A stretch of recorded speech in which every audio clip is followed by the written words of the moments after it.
ഹരേ കൃഷ്ണ. എല്ലാവർക്കും മാധവത്തിലേക്ക് സ്വാഗതം. 2025 ജാനുവരി 17 വെള്ളിയാഴ്ച. ലംബോദര സംകഷ്ടി ചതുർത്ഥിയാണ്. ആരാണ് ലംബോദരൻ? വിനായകനാണ്. ലംബം എന്നാൽ നീളമുള്ളത് എന്നാണ് അർത്ഥം. ഉദരം എന്നാൽ വയറ്. അപ്പം നീളമുള്ള വയറ്, വലിയ വയറ്. അപ്പം വലിയ വയറുള്ള രൂപത്തിലുള്ള ഗണപതിയെ ആരാധിക്കേണ്ടുന്ന ദിവസമാണ് ലംബോദര സംകഷ്ടി ചതുർത്ഥി. നമുക്കറിയാം പല രൂപത്തിൽ ഗണപതിയുണ്ട്. വിദ്യാഗണപതിയുണ്ട്, അതുപോലെ നൃത്ത ഗണപതിയുണ്ട്. അങ്ങനെ ധാരാളം ഗണപതികൾ ഉണ്ട്. ഓരോ ഗണപതികളെയും പൂജിക്കുന്നതിനായിട്ട് ഓരോ ദിവസങ്ങളുണ്ട്. അപ്പം ഈ വർഷത്തെ ആദ്യത്തെ സംകഷ്ടി ചതുർത്ഥിയാണ്, 2025 ആദ്യത്തെ സംകഷ്ടി ചതുർത്ഥിയാണ് വരാൻ പോകുന്നത്. ജാനുവരി 17 വെള്ളിയാഴ്ച. അന്നേ ദിവസം വിനായകനെ പ്രാർത്ഥിക്കേണ്ടുന്ന രൂപം എന്ന് പറയുന്നത് ലംബോദര രൂപം. ഓം ലംബോദരായ നമ എന്ന് നമുക്ക് ജപിക്കാം 108 തവണ. അതുപോലെ ഭഗവാന്റെ മറ്റെന്തൊക്കെ നാമങ്ങൾ നമുക്കറിയാമോ ആ നാമങ്ങളൊക്കെ ജപിച്ച് വ്രതമെടുത്ത് പ്രാർത്ഥിക്കുന്നത് വളരെയധികം ഫലത്തെ പ്രദാനം ചെയ്യും. പ്രത്യേകിച്ച് നമ്മൾ എന്തൊക്കെ ബുദ്ധിമുട്ടുകളിലൂടെയാണോ ഇപ്പം പൊയ്ക്കൊണ്ടിരിക്കുന്നത്, അതായത് നമ്മളിപ്പം പഠനമുണ്ടാകാം, അതല്ലെങ്കിൽ തൊഴിലുണ്ടാകാം, സാമ്പത്തിക ബുദ്ധിമുട്ടുകളുണ്ടാകാം. അപ്പം ഇതിലൊക്കെ ഇപ്പം തൊഴിൽപരമായി ചിലപ്പോൾ നമ്മൾ എത്ര ജോലി ചെയ്തിട്ടും അങ്ങോട്ട് ശരിയാകുന്നില്ല, അതല്ലെങ്കിൽ തൊഴിൽ അന്വേഷിച്ചിട്ട് ശരിയാകുന്നില്ല, വീട്ടിൽ സാമ്പത്തിക ബുദ്ധിമുട്ടുകൾ, എന്തൊക്കെ ചെയ്തിട്ടും നമുക്ക് അത്യാവശ്യത്തിനുള്ള സമ്പത്ത് ലഭിക്കുന്നില്ല, പഠിക്കാൻ എത്ര ശ്രമിച്ചിട്ടും പഠിക്കാൻ പറ്റുന്നില്ല, മടി, ഭയങ്കരമായിട്ട് അലസത, ഇങ്ങനെയൊക്കെയുള്ള പ്രശ്നങ്ങളിൽ നിന്നൊക്കെ പരിഹാരം നൽകുന്നതിനായിട്ട് വിനായകനെ പ്രാർത്ഥിക്കുന്നത് വളരെയധികം ഉത്തമമാണ്. പ്രത്യേകിച്ച് ഈ ലംബോദര രൂപത്തിലുള്ള ഭഗവാനെ പ്രാർത്ഥിക്കുന്നത് വളരെയധികം ഉത്തമമാണ്. ലംബോദര രൂപത്തിൽ വിനായകനെ പ്രാർത്ഥിച്ചാൽ നമുക്ക് സമൃദ്ധി ഉണ്ടാകുമെന്നാണ് വിശ്വസിക്കുന്നത്. അതുപോലെ നല്ല അറിവ് ലഭിക്കുമെന്നും വിശ്വസിക്കുന്നു. അപ്പം എങ്ങനെയാണ് നമ്മൾ ഈ ലംബോദര സംകഷ്ടി ചതുർത്ഥി എടുക്കേണ്ടത് എന്ന് ചോദിച്ചു കഴിഞ്ഞാൽ, വെള്ളിയാഴ്ച ദിവസമാണ് ജാനുവരി 17. അപ്പോൾ 16 നമ്മൾ ഒരിക്കലുണ്ട് ഇരിക്കുക. ഇനി 17 ചിലർ രാവിലെ മുതൽ സന്ധ്യ വരെ, അതായത് ചന്ദ്രഭഗവാനെ ദർശിക്കുന്ന സമയം വരെ ഉപവസിക്കും. ചിലർ പാലും പഴങ്ങളും കഴിച്ചിരിക്കും, അതല്ലെങ്കിൽ ജലം മാത്രം കുടിച്ചിരിക്കും. നമ്മുടെ ആരോഗ്യസ്ഥിതി അനുസരിച്ചിട്ട് ചെയ്യും. ഏകാദശി പോലെ തന്നെ ധാന്യങ്ങളൊന്നും നമ്മൾ ഉപയോഗിക്കാറില്ല. അങ്ങനെ തന്നെയാണ് സംകഷ്ടി ചതുർത്ഥിയും എടുക്കുന്നത്. നമ്മൾ അറിയേണ്ടുന്നത് പ്രധാനമായിട്ടും ഇതിൻ്റെ സമയമാണ്. ചതുർത്ഥി തിഥി ആരംഭിക്കുന്നത് ജാനുവരി 17 രാവിലെ 4:06 മുതൽ ജാനുവരി 18 രാവിലെ 5:30 വരെയാണ്. അതുകൊണ്ട് തന്നെ നമ്മൾ സംകഷ്ടി ചതുർത്ഥിയായിട്ട് ആചരിക്കുന്നത് ജാനുവരി 17 ജാനുവരി 17 ബ്രഹ്മമുഹൂർത്തത്തിൽ തന്നെ കുളിച്ച് ശുദ്ധമായി നമ്മൾ വിളക്ക് തെളിയിച്ച് ഭഗവാനെ പ്രാർത്ഥിക്കുക. ഭഗവാന് നൈവേദ്യങ്ങൾ സമർപ്പിക്കാൻ സാധിക്കുന്നുണ്ടെങ്കിൽ നൈവേദ്യങ്ങൾ സമർപ്പിക്കുക. പ്രത്യേകിച്ച് മറ്റ് ദേവതമാരെ പോലെയല്ല, ഗണപതി ഭഗവാന് നമ്മൾ എന്തെങ്കിലുമൊക്കെ ഒരു നൈവേദ്യം സമർപ്പിച്ച് പ്രാർത്ഥിക്കുന്നത് വളരെ ഉത്തമമാണ്. പ്രത്യേകിച്ച് ഈ രാവിലെ സമയത്ത് നമുക്ക് നൈവേദ്യങ്ങളൊന്നും ഉണ്ടാക്കി സമർപ്പിക്കാനായിട്ട് സാധിക്കുന്നില്ലെങ്കിൽ ഒരു തേങ്ങ പൊട്ടിച്ചിട്ട് അത് 2ആയിട്ട് മുറിച്ച് വെക്കുക. എന്നിട്ട് കുറച്ച് പഴം തലേദിവസം മേടിച്ച് വെക്കുക. അങ്ങനെ നമുക്ക് അത് നൈവേദ്യമായിട്ട് സമർപ്പിക്കാം. വിളക്ക് തെളിയിക്കാം, ചന്ദനത്തിരികൾ, അങ്ങനെയുള്ള സാധനങ്ങളൊക്കെ നമുക്ക് കത്തിക്കാം. അങ്ങനെ ഭഗവാന്റെ വിഗ്രഹമാണെങ്കിൽ ഭഗവാന്റെ വിഗ്രഹം അഭിഷേകം ചെയ്യുകയോ, അതല്ല അഭിഷേകം ചെയ്യാൻ സാധിക്കാത്തതാണെങ്കിൽ പൂമാലകളൊക്കെ ചാർത്തി ഭഗവാനെ നന്നായിട്ട് ഒരുക്കിയിരുത്തണം. കാരണം നമ്മൾ കണ്ടിട്ടുണ്ടല്ലോ, എല്ലാ അവയവങ്ങളും ഒരു പ്രത്യേകതയുള്ള അവയവങ്ങളാണ്. പക്ഷേ ഇതെല്ലാം കൂടെ ചേരുമ്പോൾ അതിസുന്ദരനായ ഒരു ഭഗവാനാണ് വിനായകൻ. അതുകൊണ്ട് തന്നെ ഭഗവാൻ എപ്പോഴും ഇങ്ങനെ ഒരുങ്ങിയിരിക്കുന്നതിനോട് വലിയ താല്പര്യമാണ്. അതുകൊണ്ട് പൂജകൾ ചെയ്യുമ്പോൾ, പ്രത്യേകിച്ച് ഈ വ്രതമൊക്കെ എടുക്കുമ്പോൾ, ഒരു മാലയെങ്കിലും ഭഗവാന് ചാർത്താനായിട്ട് നമ്മൾ ശ്രദ്ധിക്കുക. നമ്മളെക്കൊണ്ട് പറ്റുന്ന രീതിയിലുള്ള അലങ്കാരങ്ങളൊക്കെ ചെയ്യാനായിട്ട് ശ്രദ്ധിക്കുക. അതുപോലെ പഴങ്ങളൊക്കെ സമർപ്പിക്കുമ്പോൾ, ഇപ്പോൾ വാഴപ്പഴമാണ് നമ്മൾ സമർപ്പിക്കുന്നതെങ്കിൽ ഒരു പടലപ്പഴമെങ്കിലും നമ്മൾ സമർപ്പിക്കണം. ഇനി പല വിഭാഗത്തിലുള്ള പഴങ്ങളാണെങ്കിൽ അതെല്ലാം കൂടി ഒന്നിച്ചു ചേർത്ത് ഒരു പാത്രത്തിൽ ഇങ്ങനെ ഒരു കൂമ്പാരമായിട്ട് സമർപ്പിക്കുന്നതായിരിക്കും എപ്പോഴും നല്ലത്. കാണുമ്പോൾ ഒരു നിറവുണ്ടാകണം, അക്കാര്യം പ്രത്യേകമായിട്ട് ശ്രദ്ധിക്കുക. അതുപോലെ എള്ളുകൊണ്ടുള്ള എള്ളുണ്ട, അത് വളരെ വിശേഷമാണ് ഈ ദിവസം ഭഗവാന് സമർപ്പിക്കുന്നത്. അതുപോലെ മധുരക്കിഴങ്ങ് പുഴുങ്ങി വെക്കുന്നതും വളരെ വിശേഷമാണ് ഈ ലംബോദര സംകഷ്ടി ചതുർത്ഥി ദിവസം. ഇനി അന്നേ ദിവസത്തെ ബ്രഹ്മമുഹൂർത്ത സമയം എന്ന് പറയുന്നത് രാവിലെ 5:09 മുതൽ 5:57 വരെയുള്ള സമയമാണ്. അപ്പോൾ ഈ 5:09 5:57 ഇടയ്ക്ക് നമ്മുടെ വ്രതം ആരംഭിക്കുകയാണെങ്കിൽ അത് വളരെ ഉത്തമമാണ്.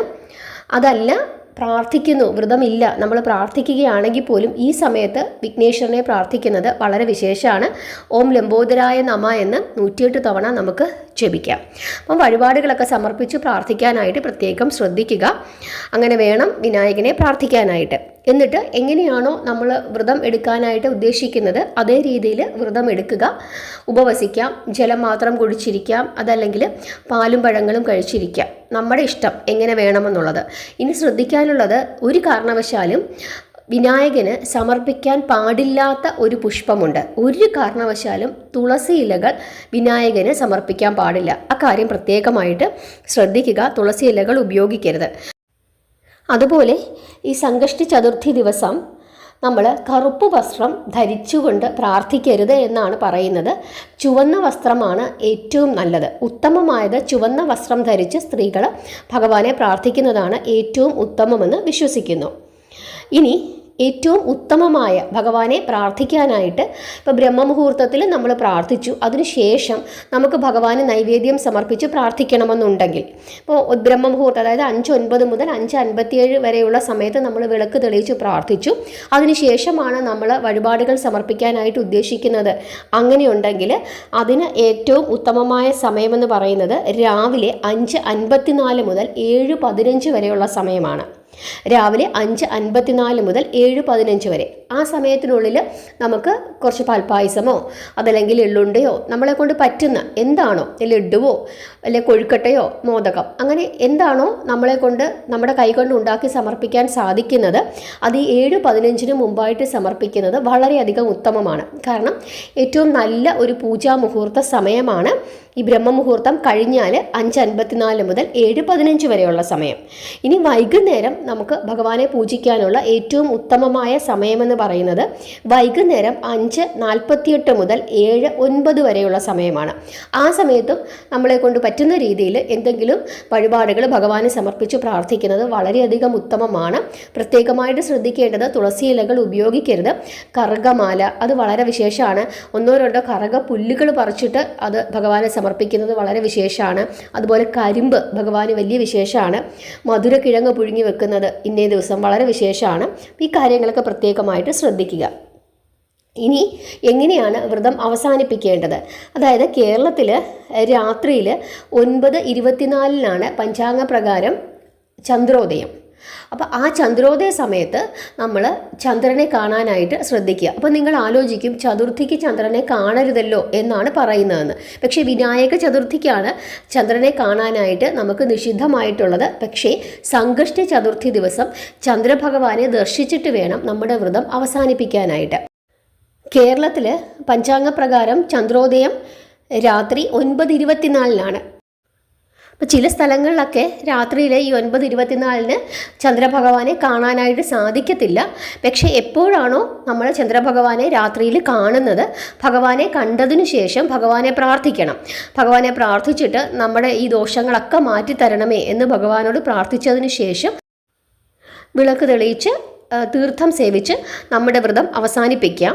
ഇനി ചന്ദ്രഭഗവാനെ കാണുന്ന അത്രയും സമയം ആ വിളക്ക് അണയാതിരിക്കുകയാണെങ്കിൽ അത് വളരെ ഉത്തമമാണ്. അതായത് നമ്മൾ സന്ധ്യയ്ക്ക് നമ്മുടെ വിളക്ക് തെളിയിച്ച് നമ്മൾ പ്രാർത്ഥിച്ചതിന് ശേഷം ചന്ദ്രഭഗവാനെ എപ്പോഴാണോ നമ്മൾ കാണുന്നത് അത്രയും സമയം ഈ വിളക്ക് തെളിഞ്ഞിരിക്കുവാണെങ്കിൽ അത് വളരെ ഉത്തമമാണ്. അതിനുശേഷം നമ്മൾ വന്ന് തീർത്ഥം സേവിച്ച് നമ്മുടെ വ്രതം അവസാനിപ്പിക്കാം.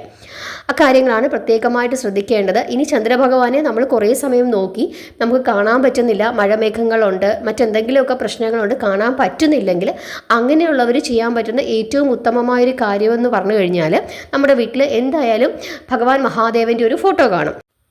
ഭഗവാന്റെ തിരുമുടിയിൽ അർദ്ധചന്ദ്രക്കല ആകൃതിയിലുള്ള ചന്ദ്രഭഗവാനെ നമുക്ക് കാണാനായിട്ട് സാധിക്കും. ആ ചന്ദ്രഭഗവാനെയെങ്കിലും ദർശിച്ചതിന് ശേഷം മാത്രമേ തീർത്ഥം സേവിച്ച് നമ്മുടെ വ്രതം അവസാനിപ്പിക്കാനായിട്ട് പാടുള്ളൂ. എങ്ങനെയെങ്കിലും നമുക്ക് ആകാശത്ത് കാണാൻ സാധിക്കുന്നെങ്കിൽ അങ്ങനെ തന്നെ ചെയ്യുക. ഇനി ഒരു തരത്തിലും കാണാൻ സാധിച്ചില്ലെങ്കിലത്തെ കാര്യമാണ് ഇങ്ങനെ പറഞ്ഞത്. എങ്ങനെയായാലും ചന്ദ്രഭഗവാനെ ദർശിച്ചതിന് ശേഷം മാത്രമേ ലംബോദര സംകഷ്ടി ചതുർത്ഥി വ്രതം അവസാനിപ്പിക്കാൻ പാടുള്ളൂ.